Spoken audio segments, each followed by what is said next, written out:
Bismillahirrahmanirrahim. Greetings. This is going to be the second video lecture aimed at composition of functions.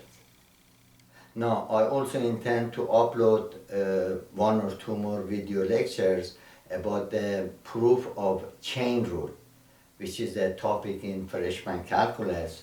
And the reason I want to do that because chain rule is based on composition of functions.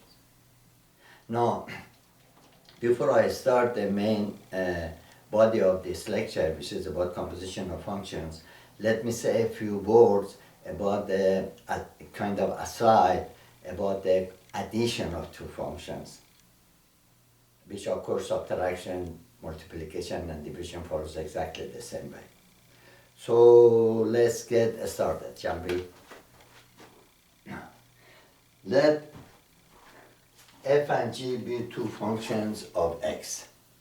Now, in all my lectures, I'm dealing with real numbers. So, x that values that x assumes are real numbers. Now, f plus g of x is going to be a new function, which is defined to be f of x plus g of x, which means we take two functions and add them together to get a new functions. So instead of f plus g of x, you can write h of x if you wish. But the reason I left it that way because it's more contributing to the concept. We will see that. So f plus g is also, you can say, as a kind of binary operation on functions. You are adding two functions. Now the question comes, can every two functions be added? And with the word of function always goes two non-empty sets, domain and range, and the rule that corresponds these two sets together. So we want to know what will be the domain, what will be the range, and what will be the rule that corresponds when we are adding two functions. All right? Now, I'm not going to say what will be the domain. Let's discover it for ourselves through one or two examples. Now, I have an example. Let's say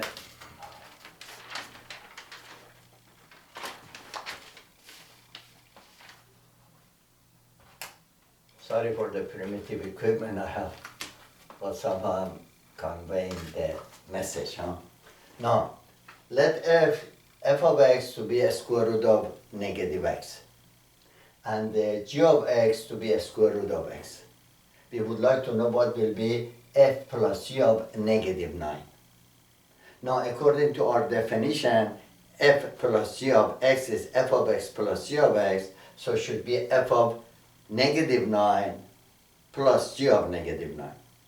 Now, f has no problem with negative 9 because negative times negative becomes positive, is that right?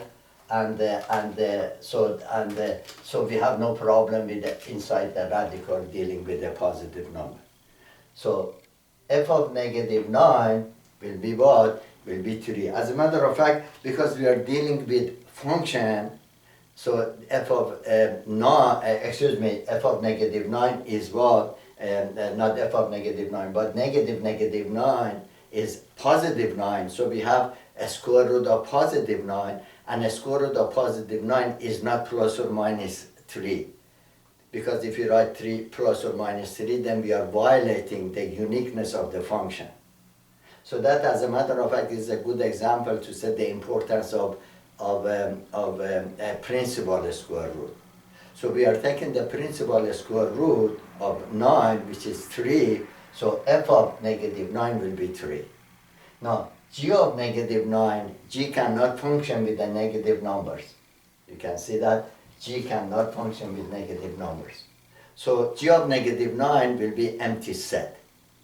So I use the word set because empty set is a subset of every set. So empty set is a set. So we have 3 coming from what? From f, and we have empty set here. So there are two different things. We cannot add in the first grade elementary school, we learned that apples and oranges cannot be added. So here we cannot add 3 to a set. Empty set is a set. We cannot add them. Do you follow me? And the other way to think about empty set is that something that is impossible or something that doesn't exist. So something that does not exist to add to the something that does exist is absurd.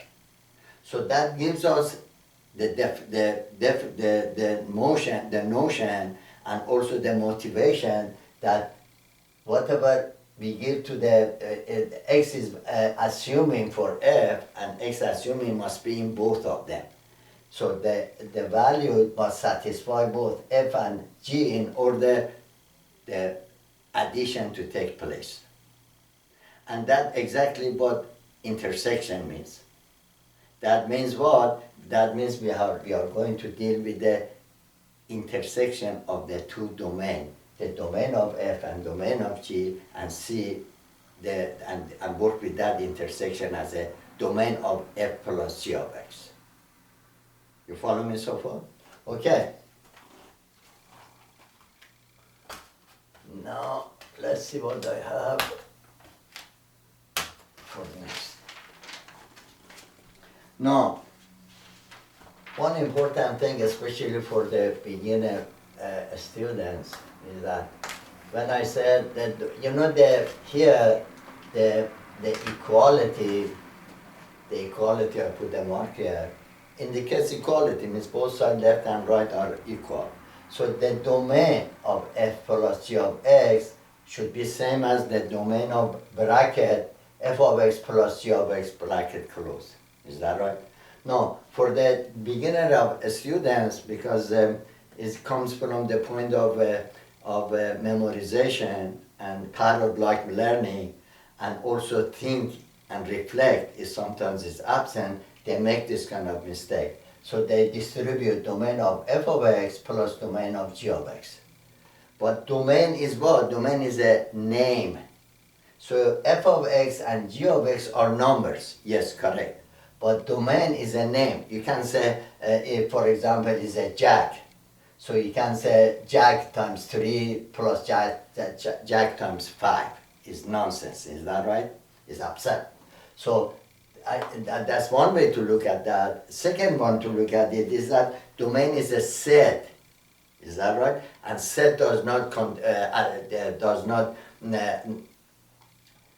go set times this, which means distributes.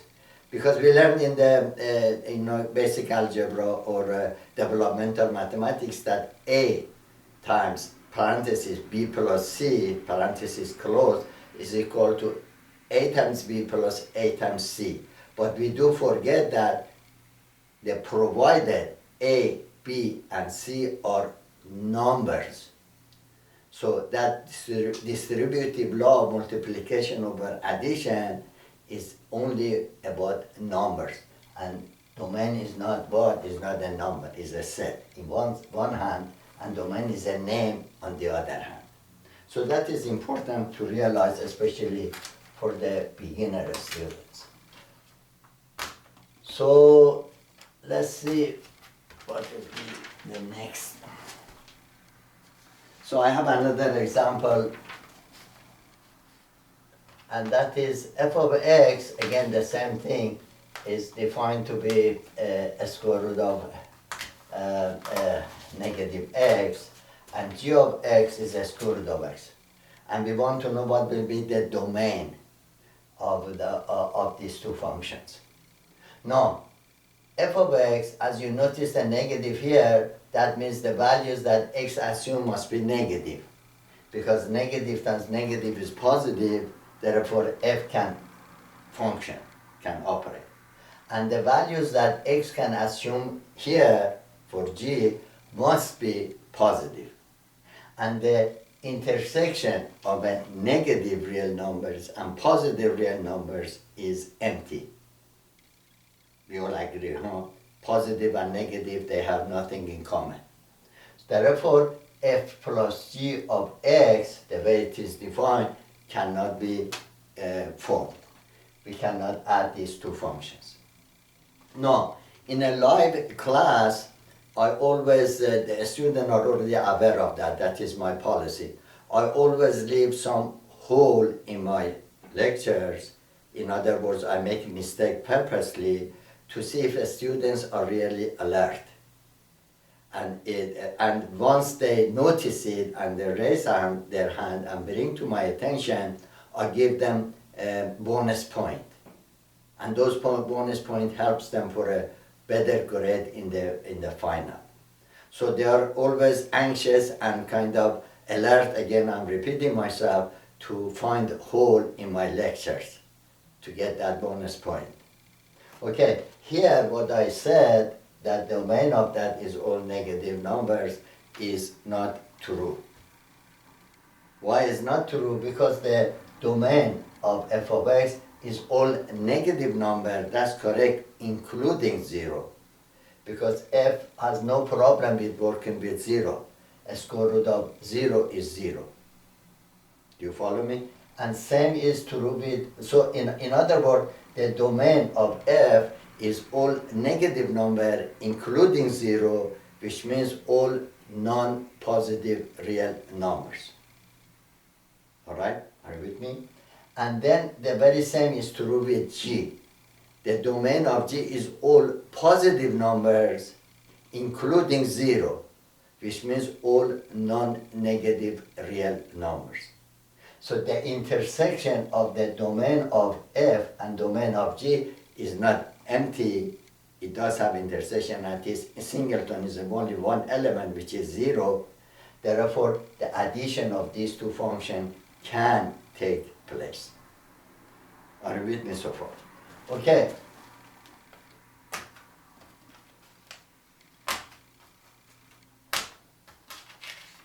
Now, let's see what I have next. Now, again, I'm going through the same domain and right. By the way, domain of this function that I just mentioned, the one I just read, is was 0. Is that right? But the range can be 0, can be all real numbers. You follow me? Why? Because the condition that we have, imposed in the function, definition of function, indicates that all the every and all the elements of the domain must be used, and they must be used uniquely. But it doesn't say these conditions are not imposed in the range, in the set of range. It's only for domain. So now, this is a very good observation to make. Now, if initially we have defined f plus g, which is the addition of the two functions, to be from 0 to 0, you see, from 0 to 0, then the range is 0, is one element only. And that f plus g of x is called an onto function, because all the elements in the range have been used. Do you follow me? On the other hand, if initially we have said that f plus g of x is mapping, that's another word to use, is mapping 0 to real numbers, to real, then that function will be an into function. The function is perfectly defined, both of them, and the only difference is what? Is into and onto.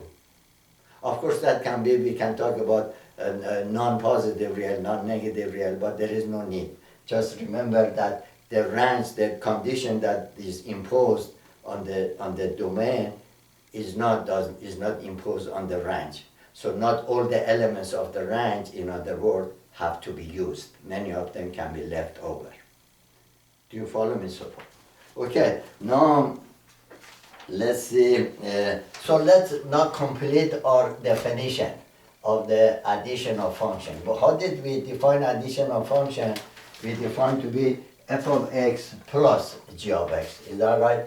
F plus g of x is f of x plus g of x. Now what I'm adding is that provided what? Provided the values that x can assume satisfies both f of x and g of x. It's just common sense. If one of them is satisfied, the other one is not, then definitely the addition of the function cannot take place. So that means the value that x is going to assume must be in the intersection of the domain of f and domain of g in order the two functions can be added and we get a new function which is the addition of the two functions. Are you with me so far? Okay, now let's see what I have next for you. Now we are ready to go to the main body of today's lecture, which is about composition of function. Now, composition of function, like again addition of function, is a binary operation on functions. Is a binary operation on a set of functions. Now, as I already mentioned, with the word of function always goes two non-empty sets, domain and range, and the rule that corresponds these two sets together. So now we want to know what will be the domain and the range of when we combine the function as a composite. We compose them to come with the composite functions. Do you follow me? Now here, G circle f of x, this notation is a standard, almost every textbook they use, and they read it the way I read it, excuse me, is called G circle f. And the reason is that you cannot say plus or minus or any other note, you can put a star or something. Somehow this circle has been adapted. All right, now this is defined to be G of f of x. We come back to that, what that means. All right, now one thing we have to know that the composition of functions in general is not commutative, which means G circle f of x is not in general equal to f circle g of x. Do you follow me? Again, common sense. You will see that for yourself with some examples. Now, going back to this, with function again goes domain and range and rule of correspondence. Let's see what will be the domain and the range of the composite function, of a composite function.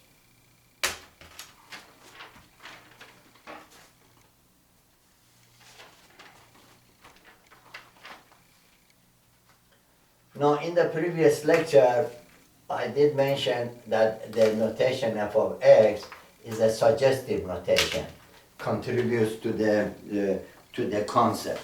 Now, if you haven't watched it yet, I do strongly encourage you to do so. Now, here, let me cover this one and go quickly over that. Here, this notation indicates that x assumes its value from the domain of f. All right? And then once that value has been determined, f takes over. And he says what will be the pair, the one that x is going to be paired with. All right? F is the rule that says that. Once that is determined, then that element that x is going to be paired with is f of x. So f of x represents the element that what is going to be paired with x. Now this notation contributes so much to the concept of composition of function. Now let's see how it does that. Now here, let me put my hand here, my hand. You see, what the f of x, the x should take this value from where? From a domain of f. Once its value has been assigned, f of x is what? Is the element in the range of what? Of f. Now, that element in the range of f must fall in the domain of g. You can see that? In the domain of g in order for g to function, in order for g to operate. It's a fascinating notation. The notation says all about composition of function. So if the f of x, which is an element in the range of f, does not fall in the domain of g, naturally the composition of this function cannot take place because G cannot operate with whatever is not in there, is empty set. Do you follow me? So this is very, very important, this notation, that see what the composition of function is all about. Now, this brings different scenario. Now, the best is to look at them pictorially so that you can comprehend the concept. Because mathematics is very important to conceptually understanding it. And by all means. So now I'm going to go to a schematic diagram, to a pictorial representation so that the concept can take place. I make some example related to those schematic diagrams, and some of them I leave them for you to make so that you have comprehended the subject very well. So let's go for the first one. Again, this notation brings about what different kind of scenario in a sense. So let's see, one of them will be this. Domain of F, let's say whatever it is, or real numbers or something, all right? But the range of F is an improper subset of the domain of G. You see that? Improper subset, not proper subset. Meaning what? Meaning the range of F is exactly same as domain of G.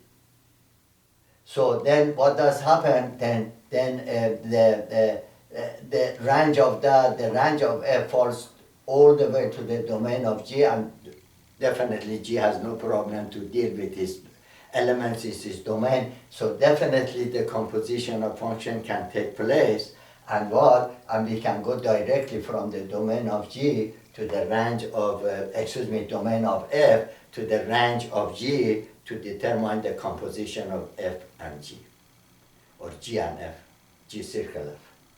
You follow me? Now the example I made here is f of x equal to x, we call it identity function, and g of x to be absolute value of x.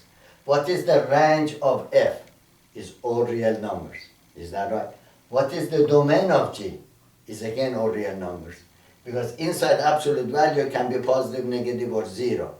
Is that right? But the output is always non-negative. But the output is the range of G. We are not concerned about that. Our concern mostly is about domain. That is the most important part of the function when we deal with function. So that the composition of these two functions can definitely take place, and we can see a new function, which is the composition of G and F together. Okay, so that is one scenario. Now let's see what other possibility can come from that notation that I presented. Now this is another scenario, another possibility that can come from that notation. Very important because it contributes to the concept, that notation. And that is that the image, the range of F is no longer improper subset of G, but it is a proper subset of G. I repeat myself, the range of F is going to be a proper subset of G. That means what? That means it falls inside, and there is many other elements in the domain of G that is not included in this subset. So now what can happen? Then G will take that particular subset of itself that is inside this domain, so a proper subset of that, and then with respect to the rule that G has, determine his images, and that's it. So the composition of functions should take place, and I have examples here for you.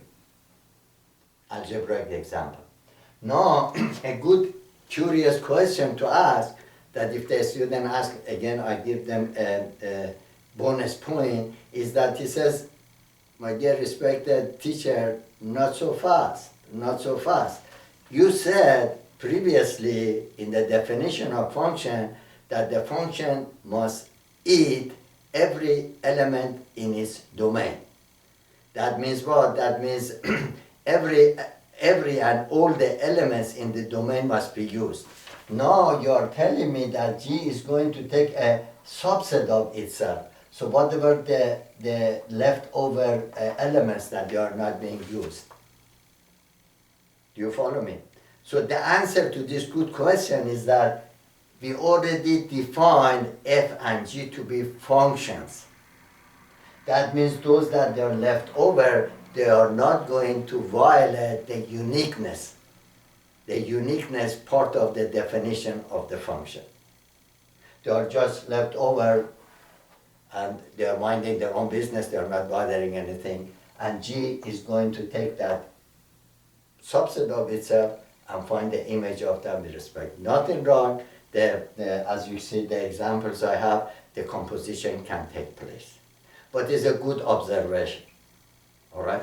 Now, let's see what will be another possible scenario, another possible possibility. Again, please take this schematic diagram, this pictorial, very seriously. We are not playing darts or game with them. They improve your conceptual understanding of the subject. Now, this one I want to see if you could make maybe example of your own.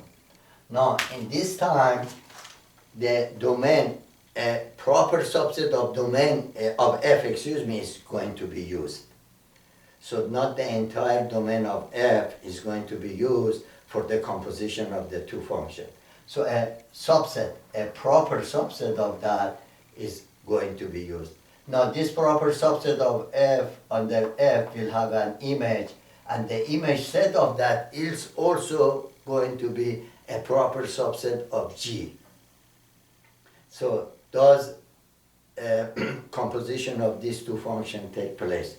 The answer is definitely yes. As I said, f and g are already defined to be what? To be functions.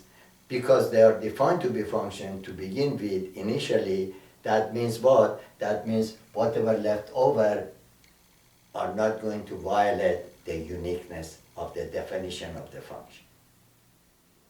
Are you with me so far?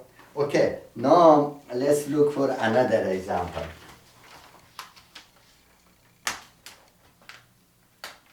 Example, and counter examples. That's all mathematics about. If you want to learn mathematics, always try to be creative, making your own examples, and also seek for counter examples. Now, here f of x is defined to be negative square root of x. What is the domain of f of x? Is all non-negative real numbers. All right.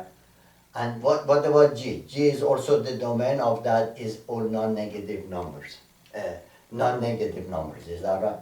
Now, the range of f is what? Is all negative. You can see that this negative is all negative including 0. Now, the domain of G is all positive, is that right?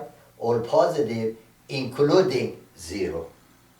Therefore, does the composition of G circle f of x take place? The answer is yes. Why? Because they have 0. The range of that has 0 because it's all the range of that is all negative number including 0. I wrote u0, union with 0. And then domain of that is all positive including 0. Negative and positive, they have no elements in common. The intersection of them is empty. But both of them, the range of that and domain of this, they do include 0. Therefore, the domain of the composition function is not empty. Does have one element, singleton element, that element is 0.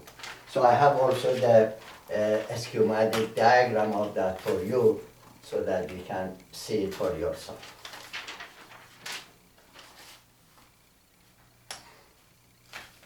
Now, notice that here the range of f has 0 in common with the domain of G. This is the domain of G and this is the range of F. You see they have 0 in common. So the intersection of them will be 0. So I wrote F circle G, but my apology here, I should have written G circle F because I mentioned that I don't have my pen here to correct it, but I correct it right now. Is that G circle F of 0 is equal to 0. Now this mistake I didn't do it purposely. Okay, then I hope that this lecture was beneficial to you, and I thank you for watching. And as always, I wish you good health, prosperity, and please stay safe. So long.